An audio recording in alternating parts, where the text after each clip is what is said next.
कमाई का एहसास उस दिन हुआ जिस दिन पान मसाला वालों ने शाहरुख खान और अक्षय कुमार से ऐड करवा दिए और अब तो वीरेंद्र सहवाग से लेकर क्रिस गेल और सुनील गावस्कर जैसे खिलाड़ी भी इनकी ऐड कर रहे हैं। पान मसाला 43,000 करोड़ की इंडस्ट्री है और ये काम कैसे करती है और ये इतनी बड़ी कैसे हुई, आइए आज पान मसाला की पोल खोल देते हैं। इस वीडियो में अंत तक बने रहिए हमारे साथ। लेकिन वीडियो शुरू होने से पहले अगर आप चैनल पर नए हैं या आपने अभी तक चैनल को सब्सक्राइब नहीं किया है तो चैनल को सब्सक्राइब करना और बेल आइकन को दबाना बिल्कुल ना भूले। दोस्तों, सबसे पहले तो यही सवाल है कि इसे पान मसाला बोले या गुटखा बोले या फिर ये कोई और चीज है। आखिर कंपनी कह रही है तो पान मसाला बनाने की शुरुआत पान से होती है। इस पान को सुपारी जैसी चीजों से बनाया जाता है, लेकिन अगर इस पान को डिहाइड्रेट कर दिया जाए तो फिर वह पान मसाला बन जाता है। इसके बाद इस पान मसाले में अगर आप तंबाकू मिला दे तो उसे गुटखा कहेंगे और इसी में अगर आप चूना मिला दे तो उसे खैनी कहा जाता है। आपको यह भी बताएंगे कि किस वजह से ये लोग टीवी आर्ट्स पर लगी रोक में लूप होल ढूंढ लेते हैं।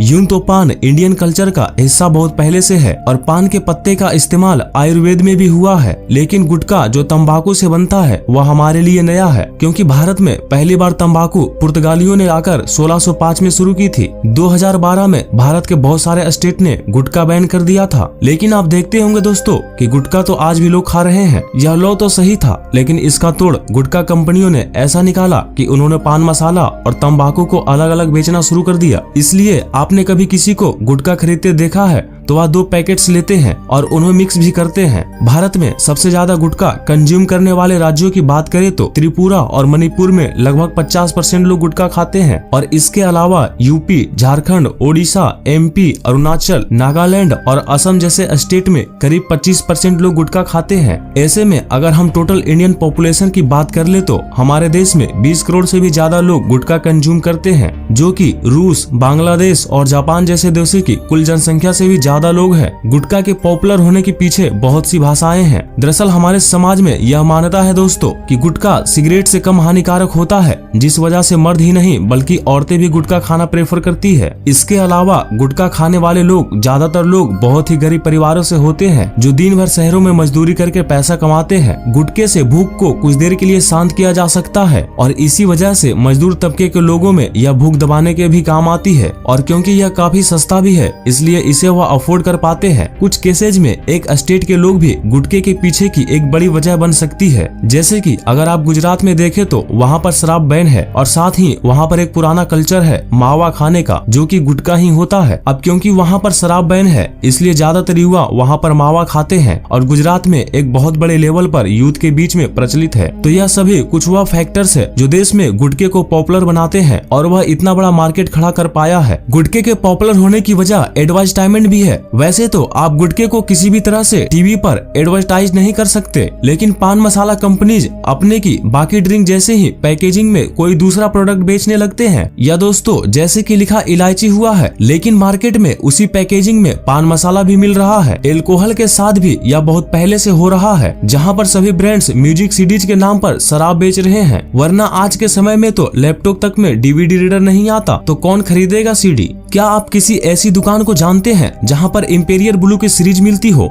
यही चीज पान मसाला कंपनियों की तरह से भी हो रही है और यह लोग तो जेम्स बॉन्ड का रेल कर चुके पियर्स मॉर्गन को भी यह कहकर एड्स में लाए थे कि वह माउथ फ्रेशनर एड्स कर रहे हैं। पिछले कुछ समय में कई सारे नए बॉलीवुड एक्टर्स ने पान मसाले की एड करने से मना कर दिया है और अक्षय कुमार और अमिताभ बच्चन ने अपनी आवाज के लिए लोगों से माफी भी मांगी है। कई लोगों को लगता है कि एड देखकर कोई यह थोड़ी डिसाइड कर सकता है कि उसे पान मसाला खाना है, पर यह बात सही नहीं है। आप खुद सोचिए कि आपको पहली बार पान मसाला के बारे में पता ही टीवी से चलता था, या दोस्तों इसके बाद आपने उसे बाहर देखा है और जाना कि यह घर से कितने पास मिलता है। अब अगले कई सालों तक आपको लगातार वो एड्स दिखाएंगे जो कि पान मसाला खाने वाले लोगों की एक माचो इमेज आपको दिखा रहे होंगे। तो क्या फिर आपका मन 13 से 14 साल की उम्र में ही इस तरह के प्रोडक्ट्स की तरफ आकर्षित नहीं हो जाएगा? और इन आर्ट का काम सिर्फ एक ही है कि आप एक बार उनका प्रोडक्ट ट्राई कर ले। क्योंकि उसके बाद तो आपकी उसकी आदत लग ही जानी है, और अगर आदत ना भी लगे तो आपको उसे दोबारा खाने के चांसेस काफी हद तक बढ़ जाएंगे। तो एक तरह से यह अनफेयर सिस्टम है। दोस्तों, अगर आपने सैमसंग का एड देखकर सैमसंग का फोन खरीद लिया लेकिन आपको पसंद नहीं आया, तो ऐसा नहीं है, आप अगली बार सैमसंग का ही फोन खरीदने के लिए बाध्य होंगे। लेकिन पान मसाला कंपनीज को उसको इस्तेमाल नहीं करने देना चाहिए, क्योंकि आने वाले कई नस्लें खराब कर सकते हैं। यहाँ पर अगर एक मजबूत पॉलिसी नहीं बनाई गई तो क्या पता कल को कोई भी किसी लूप होल का फायदा उठाकर टीवी पर बंदूक ना बेचने लगे। दोस्तों, क्या आप जानते हैं 2020 में oral cancer diagnosis and perspectives in India नाम से एक स्टडी रिलीज की गई थी,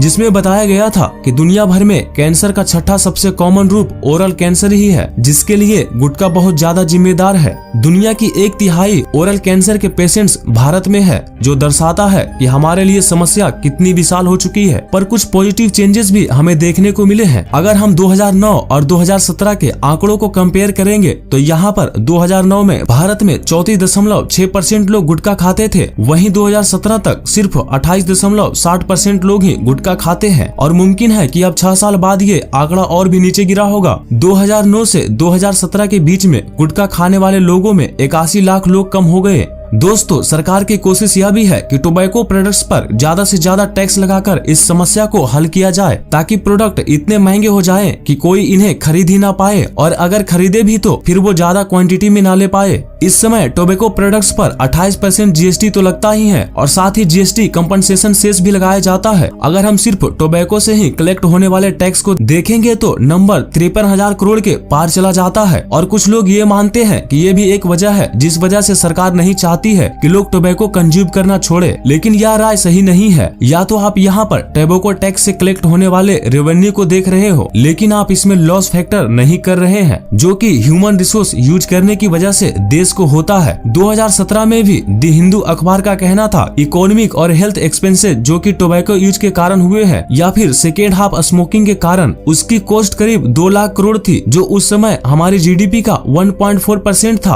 और टोबैको टैक्स के रेवेन्यू से 4 गुना था। अब सोचिए, इसमें से ज्यादातर पेशेंट्स वो होंगे जो गरीब मजदूर होंगे, और किस तरह से वो कैंसर जैसी बीमारी से लड़ सकते हैं, जिसके इलाज में बहुत पैसा खर्च होता है। यही वजह है कि भारत ही नहीं बल्कि किसी भी देश की सरकार को ऐसा टैक्स नहीं चाहिए जो उनके सिटीजन्स के इलाज की कीमत पर हो। टोबैको छोड़ने के लिए अब अवेयरनेस प्रोग्राम भी शुरू हुए हैं, और मजेदार बात यह है कि अक्षय कुमार खुद भी ऐसे ही कैंपेन का पार्ट भी थे। इसके अलावा सरकारी हॉस्पिटल में भी नशे के आदी के लोगों के लिए पर्याप्त सुविधाएं लाई जा रही है। कुछ एनजीओ भी नशा मुक्ति केंद्र चलाते हैं, और अगर इसी तरह सोसाइटी और सरकार साथ में इस पर काम करे तो जल्द ही इस तरह की समस्या को सुलझाया जा सकता है। आपको क्या लगता है कि भारत के लिए टोबैको फ्री होना पॉसिबल है? अपनी राय हमें कमेंट में जरूर लिखें। उम्मीद है दोस्तों आपको आज के इस वीडियो में काफी कुछ नया मिला होगा। अगर आपको यह वीडियो पसंद आया है तो इसे लाइक करें, और अगर आप इस चैनल पर नए हैं तो जाने से पहले इस चैनल को सब्सक्राइब करना भी